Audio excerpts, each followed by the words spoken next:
এত খাবার একসঙ্গে কিভাবে খেলাম। আরে দাঁড়াও দাঁড়াও, ভিডিওটা লাস্ট অবধি দেখো, তাহলে সবটা বুঝতে পারবে।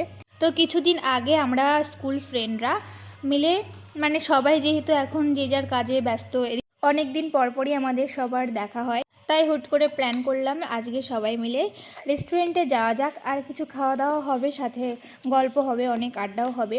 তো সেই মতো আমরা সবাই বিকেলবেলা গিয়েছিলাম বেথুয়াডহরিতেই ফুড গার্ডেনের আউটডোর ভিউটা বেশি ভালো, সেই জন্য আমরা সবাই বাইরেই বসেছিলাম। প্রথমে খাচ্ছিলাম এখানে চিকেন পপকর্ন। খেতে খেতে আমরা স্কুল লাইফের কথা বলছিলাম, অনেক মেমোরিজ ছিল আমাদের, যেগুলো নিয়ে আমরা সবাই আলোচনা করছিলাম। আর পুরোনো দিনের কথাও খুব মনে পড়ছিল, সেই সব দিন আর চাইলেও ফিরে আসবে না। এরপর খাচ্ছিলাম ফ্রেঞ্চ ফ্রাই। এটা আমার অতটা ভালো লাগে না, এর থেকে মনে হয় আলু ভাজা বেশি ভালো লাগে খেতে।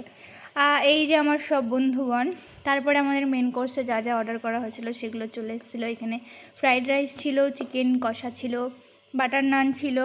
আর ভাবছো তো এত খাবার কি করে আমরা খেলাম? আমরা প্রত্যেকটা জিনিস একটা প্লেট করে অর্ডার করেছিলাম, তাই সবাই মিলে ভাগ করে খেয়েছিলাম। তাই ভেবো না আমি একাই এত খাবার খেয়েছি, না না, এত খাবার আমি খেতে পারি না। তারপর তো বাটার নান, যেটা আমার ভালোই লাগে মোটামুটি খেতে। তোমরা কে কে পছন্দ করো কমেন্ট করে জানিও। আমি এখানে বলছিলাম যে এই লাইটে ভিডিওটা ভালো আসছে না, কেমন যেন অন্ধকার অন্ধকার আসছে, তবুও ভিডিও করেছিলাম।